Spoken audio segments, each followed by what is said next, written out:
ನಮಸ್ಕಾರ ಸ್ನೇಹಿತರೆ, ಎಲ್ಲರೂ ಹೇಗಿದ್ರೆ ಅಂತ ಹೇಳ್ತಾ ವಿಡಿಯೋ ಸ್ಟಾರ್ಟ್ ಮಾಡ್ತಾ ಇದ್ದೀನಿ. ರೇವಣ್ಣ ಅನ್ನೋರ್ದು 2019 ಈ ತಪ್ಪನ್ನು ಮಾಡಿದ್ದಾರೆ. ನಮ್ಮ ಡಿ ಕೆ ಶಿವಕುಮಾರ್ ಸರ್ ಮೇಲೆ ಬರ್ತಾ ಇದೆ. ಏನಂತ ಹೇಳ್ತಾ ಇದ್ದಾರೆ, ನಮ್ಮ ಕಾಂಗ್ರೆಸ್ ಪಕ್ಷದಿಂದ ಡಿ ಕೆ ಶಿವಕುಮಾರ್ ಸರ್ ಮಾಡಿಸಿದ್ದಾರೆ ಅಂತ ಹೇಳ್ತಾ ಇದ್ದಾರಲ್ಲ. ನಮ್ಮ ಡಿ ಕೆ ಶಿವಕುಮಾರ್ ಸಾರು ಮಾಡಿಸಂಗಿದ್ದಿದ್ರೆ MLA ಎಲೆಕ್ಷನ್ ಕೂಡಲೂ ಮಾಡಿಸ್ಬೋದಾಗಿತ್ತು. ಆದರೆ ನಮ್ಮ ಡಿ ಕೆ ಶಿವಕುಮಾರ್ ಅವರು ಹೆಣ್ಣನ್ನು ಪೂಜಿಸುವ ದೈವ ಅಂತಲೇ ಹೇಳ್ಬೋದು. ಯಾಕಂದರೆ ಅವ್ರ ಮನೆಯಲ್ಲೂ ಹೆಣ್ಮಕ್ಳು ಇದ್ದಾರೆ, ಹೆಣ್ಮಕ್ಳಿಗೆ ಗೌರವ ಕೊಡ್ತಾರೆ. ಇವತ್ತು ಭಾಗ್ಯ ಅಂತ ಒಂದು 5 ಭಾಗ್ಯ ಮಾಡಿದ್ದಾರೆ ಅಂದರೆ ಅದು ಹೆಣ್ಮಕ್ಳ ಬಗ್ಗೆನೇ 5 ಭಾಗ್ಯ ಕೊಟ್ಟಿದ್ದಾರೆ ಕಾಂಗ್ರೆಸ್ಸಿಂದ ಉಡುಗೊರೆ.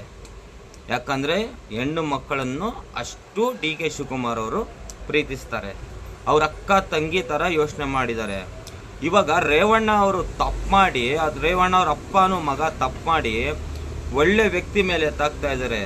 ಜನರುಗಳೇನು ಬುದ್ಧಿ ಇಲ್ದಿರೋರು ಏನಿಲ್ಲ, ಯಾರು ಒಳ್ಳೆಯವರು ಯಾರು ಕೆಟ್ಟವರು ಅಂತ ಗೊತ್ತಿರುತ್ತೆ. ತನಿಖೆ ಮಾಡಿ, ಪ್ರಜ್ವಲ್ ದೇವರಾಜ್ ಅವ್ರಿಗೂ ಅವ್ರ ಅಪ್ಪನಿಗೆ ತನಿಖೆ ಮಾಡಿ ಶಿಕ್ಷೆ ಮಾಡಿಸಿ. ಪೆಂಡ್ರೈವ್ಗಳೆಲ್ಲ ಹೆಂಗೆ ವಿಡಿಯೋಗಳೆಲ್ಲ ಆಚೆ ಬಂತು ಅಂತ ಅವ್ರಿಗೆ ವರ್ಕ್ ಮಾಡಿ ಕೇಳಿ ಸ್ವಾಮಿ. ನೀವು ಅದಿಲ್ದಿರ ಪ್ರೆಸ್ ಅವರೇ, ನ್ಯೂಸ್ ಅವರೇ, ಕುಮಾರಸ್ವಾಮಿ ಅವ್ರ ಮಾತುಗಳೆಲ್ಲ ಕೇಳಿಕೊಂಡು ನಮ್ಮ ಡಿ ಕೆ ಶಿವಕುಮಾರ್ ಸರ್ ಮೇಲೆ ಹೇಳೋದು ದೊಡ್ಡ ತಪ್ಪು.